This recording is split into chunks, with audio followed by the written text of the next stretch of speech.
जब सुबह पिंकी सोकर उठी तब उसे अपनी तबीयत कुछ ठीक नहीं लग रही थी। पेट में दर्द हो रहा था और हल्का सा बुखार भी था।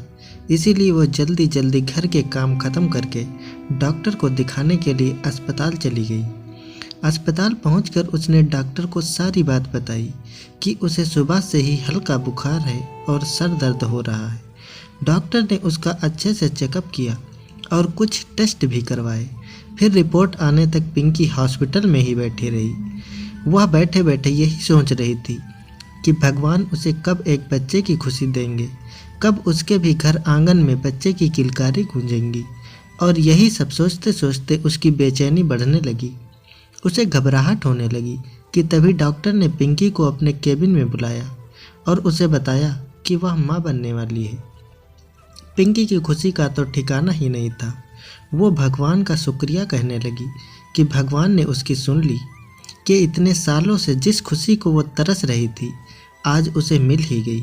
इसके बाद पिंकी खुशी की खबर के लिए अस्पताल से घर आ गई और बेसब्री से अपने पति राहुल का इंतज़ार कर रही थी कि कब वह घर आए और वह उसे खुशखबरी सुनाए।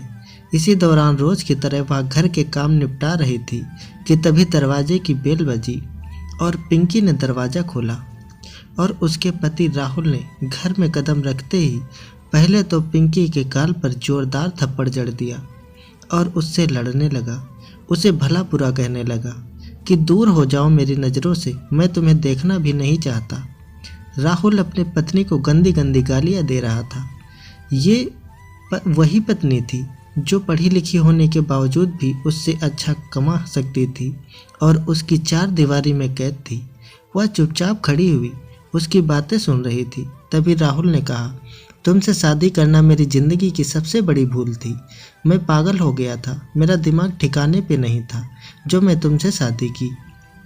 बेचारी पिंकी खामोश खड़ी हुई शांति से उसकी बातें सुन रही थी कि राहुल के चुपचाप होते ही वो उससे पूछ बैठी, राहुल क्या हुआ है? आखिर मैंने क्या किया है? मुझे मेरी गलती तो बताओ जो मुझे इतना सुना रहे हो। पिंकी के मुंह से यह सब सुनते ही राहुल का गुस्सा सातवें आसमान पर आ गया। उसे लगा औरत तो पैर की जूती होती है जिसे पैर में ही रहना चाहिए। फिर उसने मेरे सामने जबान कैसे चलाई? राहुल पिंकी पर तेज आवाज़ में चीख कर बोला, भगवान के लिए मुझे माफ़ कर दो और निकल जाओ मेरे घर से। जब तुम्हें अपनी ही मनमानी करनी होती है और मेरी कोई बात नहीं सुननी तो निकल जाओ मेरे घर से। मुझसे पूछ रही हो किया क्या है? कल मैंने तुम्हें मेरे फ़कीर बाबा का दम किया हुआ पानी दिया और ताबीज़ लेकर दिया था जो तुमने फेंक दिया। तुम्हें पता भी है वो कितना ताकतवर होता है, उसका असर उल्टा भी हो सकता है। मगर नहीं, तुम अपने पति की बात तो नहीं मान सकती, तो तुम्हें इस घर में रहने का कोई भी अधिकार नहीं है। यह सुनकर पिंकी बोल पड़ी, यह क्या जहालत है राहुल, मैं पढ़ी लिखी समझदार लड़की हूँ। इन ढोंगी बाबाओं के चक्कर में मैं नहीं पड़ने वाली। राहुल, जहाँ आज के ज़माने में तुम जैसे पढ़े लिखे लोग इसी बातें करते तो समाज में सुधार कैसे आएगा? राहुल, तुम मुझे किस रास्ते पर चला रहे हो? पति का कर्म होता है अपने पत्नी को सीधी राह दिखाना और तुम ही मुझे गुमराह कर रहे हो। भला यह कौन सी किताब में लिखा है कि फ़कीर बाबा का दम किया हुआ पानी पीने से या ताबीज़ पहनने से मैं जल्दी प्रेग्नेंट हो जाएंगी और बच्चा लड़का ही पैदा होगा? और अगर ये सब सही होता तो आज अस्पताल में डॉक्टर की जगह ये फ़कीर बाबा ही बैठे होते, ना कि डॉक्टर्स। यह सुनकर राहुल कहने लगा कि एक तो मेरी बात मानने से रही और ऊपर से मुझसे जबान लड़ा रही हो। इससे पहले कि मैं कुछ गलत कर बैठूं, निकल जाओ मेरे घर से। पिंकी ने कहा, राहुल बात तो कुछ है भी नहीं जो आप इतना कुछ बोल रहे हैं। राहुल ने पिंकी से कहा कि मैंने तुम्हें ताबीज़ ला कर दिया, तुमने वह भी नहीं पहना, दम वाला पानी भी नहीं पिया। अगर तुम दम किया हुआ पानी पीती तो लड़का ही पैदा होता। फ़कीर बाबा ने मुझसे कहा था कि मैं उसकी बात पर विश्वास रखता हूँ। मैंने बहुत से लोगों के साथ उनकी दुआ से चमत्कार होते देखे हैं। तुम्हें फ़कीर बाबा की ताकत और शक्तियों का अंदाज़ा नहीं है। पिंकी ने, राहुल क्या दम किया हुआ पानी मुझे लड़का देगा? राहुल ने पिंकी की जबरदस्ती पर उसे एक और जोरदार थप्पड़ मार दिया और बालों से घसीटते हुए पिंकी को घर से बाहर निकाल दिया और कहने लगा, घटिया औरत, निकल जाओ मेरे घर से, और उसे दरवाजे से बाहर फेंक दिया। पिंकी रोती हुई घर के दहलीज से उठी और अपने आंसू साफ करते हुए राहुल से कहने लगी, राहुल, आप गलत कर रहे हो। आप कौन से ज़माने में जी रहे हो? आपको सही गलत कुछ नज़र नहीं आ रहा है। उस फकीर बाबा ने आपकी आंखों पर पट्टी बांध रखी है। पिंकी रोते बिलखते हुए राहुल से बार बार यही कह रही थी कि क्यों कर रहे हो ऐसा? मेरे साथ एक बार मेरी बात तो सुन लो। मैं तुमसे कुछ कहना चाहती हूँ, तुम्हें बताना चाहती हूँ, मेरी बात तो सुन लो। मगर राहुल को पिंकी की चीख पुकार और उसके आंसुओं से कोई फर्क नहीं पड़ रहा था। पिंकी रोते हुए कहने लगी, मुझे किसी पीर फकीर के पास नहीं जाना। राहुल के मारपीट करने की वजह से सारा मोहल्ला इकट्ठा हो चुका था। पिंकी रो रही थी। राहुल देखो, मैं तुमसे कुछ कहना चाहती हूँ, मेरी बात तो सुन लो। राहुल ने पीर साहब को फ़ोन किया। फकीर बाबा, मेरी पत्नी ने वह दम किया हुआ पानी फेंक दिया है। मैं आपसे माफ़ी चाहता हूँ कि मेरी बेवकूफ़ पत्नी की वजह से आपको दोबारा कष्ट उठाना पड़ेगा। फकीर बाबा ने राहुल से कहा कि बेटा, उसने बहुत गलत किया है, तो तुम उसे मेरे पास ले आओ। मैं उसके लिए मंत्र जाप करूँगा, जिससे कि उसका असर उल्टा ना पड़े और तुम्हारे घर में कोई अनहोनी ना हो। तुम्हें कल ही उसे मेरे पास लाना होगा। राहुल ने बाबा की बात सुनकर फ़ोन रख दिया और राहुल मुझसे कहने लगा, पिंकी, तुम्हें मेरे साथ फकीर बाबा के पास चलना पड़ेगा। पिंकी ने कहा, राहुल देखो, यह हमारे घर का मामला है, इसमें हमें किसी अजनबी को नहीं डालना चाहिए। राहुल देखो, पत्नी पति का रिश्ता विश्वास पर टिका होता है, इसमें किसी तीसरे की कोई जगह नहीं होती, और अगर कोई तीसरा आ जाता है तो रिश्ता नहीं बचता। राहुल ने गुस्से से कहा, वह अजनबी नहीं है, मेरे पीर फकीर बाबा हैं। पिंकी ने कहा, राहुल, मुझे किसी पीर फकीर बाबा के पास नहीं जाना। ये सुनते ही राहुल ने गालियां देना शुरू कर दिया। बात बढ़ते बढ़ते तलाक तक पहुंची, जब पिंकी ने बताया कि अब उसे किसी भी फकीर बाबा के पास जाने की ज़रूरत नहीं है। उसकी सुबह से तबीयत ठीक नहीं थी, इसीलिए वो चेकअप कराने अस्पताल गई थी, तो डॉक्टर ने बताया कि वो माँ बनने वाली है। तो ये सुनकर राहुल ने खुश होने के बजाय पिंकी पर ही इल्ज़ाम लगा दिया कि उसके पेट में पलने वाला बच्चा मेरा नहीं है। झगड़ा बहुत बढ़ गया। गुस्से में राहुल ने पिंकी के पेट पर लात मार दी और उसे घर से निकाल दिया और उसे तलाक भी दे दी। राहुल कितना बदनसीब था, आज खुशियां सामने से चलकर उसके घर आई थी, मगर उसने ढोंगी फकीर बाबाओं के चक्कर में दरवाजे से ही लौटा दिया। पिंकी रोती हुई धोखेबाज पत्नी और तलाक का धब्बा माथे पर सजाई किस्मत पर रोती हुई अपने मायके चली गई। राहुल अकड़कर उसे माँ बहन की गालियाँ दे रहा था, ना जाने क्या कह रहा था कि घटिया औरत, पति की इज्जत नहीं करनी आती, ऐसी औरतों को तो जान से मार देना चाहिए, ये इसी लायक होती हैं। जैसे ही ये खबर राहुल के माता पिता को पता चलती है, वो अगली सुबह ही राहुल के पास आ गए, क्योंकि राहुल अपने माँ बाप से अलग रहता था। उसका मिजाज अपने माँ बाप भाई बहन से मेल नहीं खाता था, इसीलिए शादी के फौरन बाद ही वो अपनी पत्नी को लेकर अलग हो गया। जब इस बात की खबर हुई तो उन्होंने आकर बेटे को समझाया कि तुमने बहू के साथ बहुत गलत किया है, तुम्हें ऐसा नहीं करना चाहिए था। तुम्हें एक बार अपनी बहन के बारे में भी सोचना चाहिए था कि वह भी तो किसी के घर की बहू है। कल को कोई उसके ससुराल में भी उसके साथ ऐसा रवैया होगा तो क्या तुम बर्दाश्त कर पाओगे?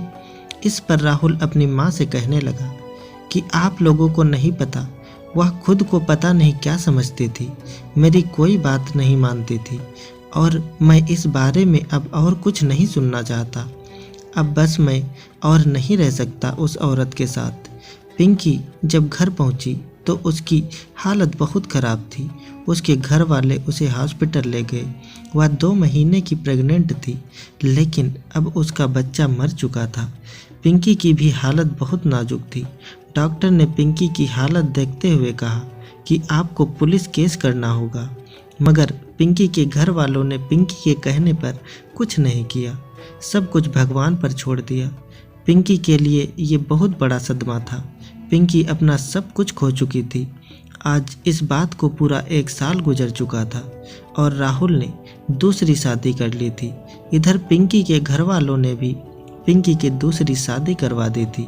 इस बार जो लड़का पिंकी को मिला था वह एक बहुत अच्छा और अच्छी सीरत का इंसान है, मगर वह पढ़ा लिखा नहीं था। लेकिन उसने पिंकी को सच्चे दिल से अपनाया था और वो पिंकी की बहुत इज्जत करता था।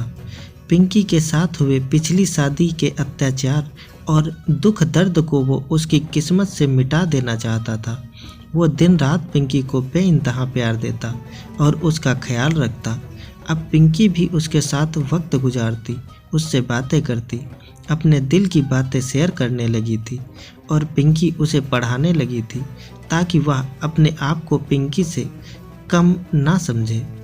अब पिंकी की ज़िंदगी में फिर से बाहर आने लगी थी। शोभित बहुत ही अच्छा लड़का था। पिंकी अपनी नई ज़िंदगी जी रही थी कि तभी भगवान ने पिंकी को एक खूबसूरत बेटा दिया। पिंकी और शोभित अपनी ज़िंदगी में बहुत खुश थे। पिंकी कभी कभी अपने पहले बेटे को याद करके रोती थी। शोभित हमेशा यही कहता, पिंकी पुरानी बातों को याद करके अपना आज खराब मत करो, पुरानी बातों को अपने दिल से निकाल दो और बुरा सपना समझकर भूल जाओ और अपने आज में जियो ताकि तुम खुश रहो, तभी तो अपने बेटे को भी खुश रख पाओगी।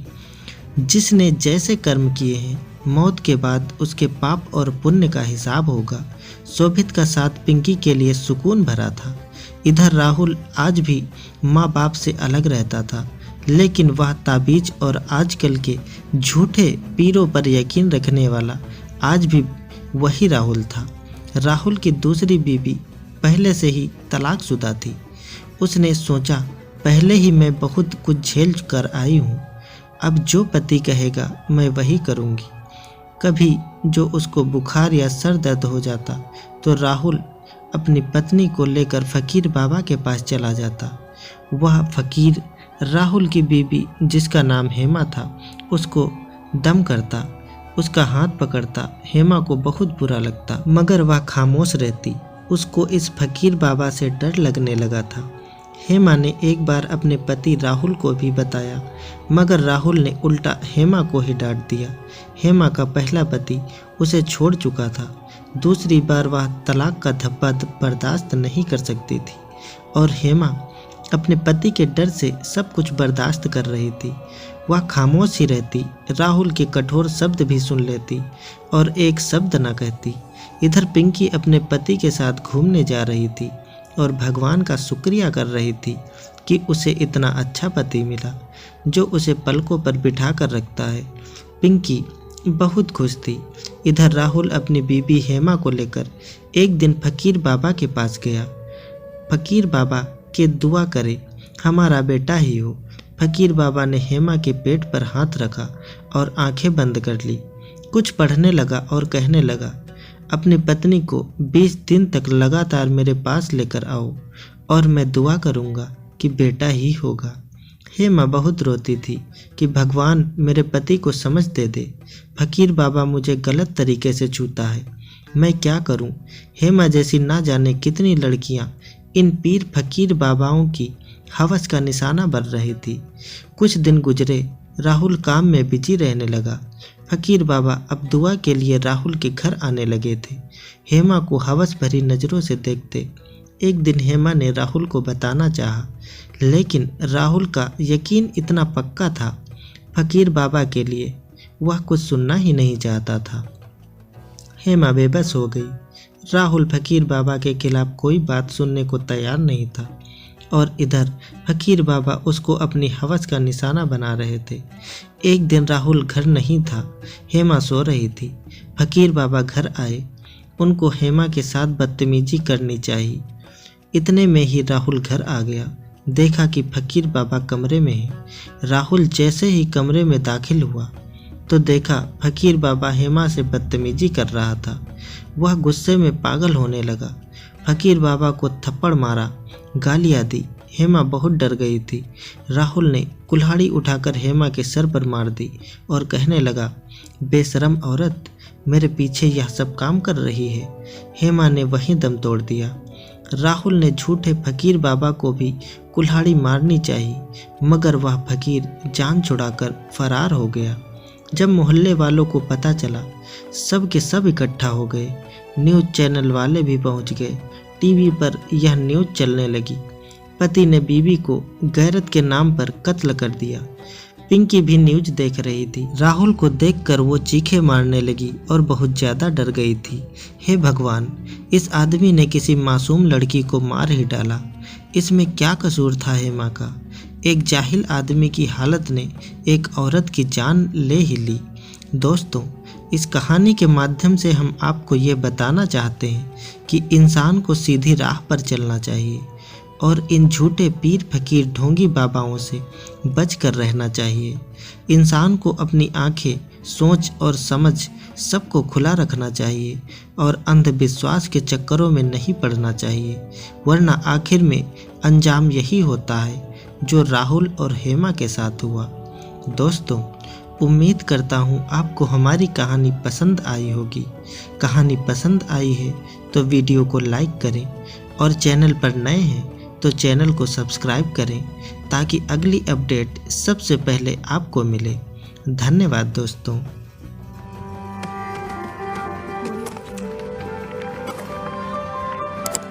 Subscribe now and press the bell icon.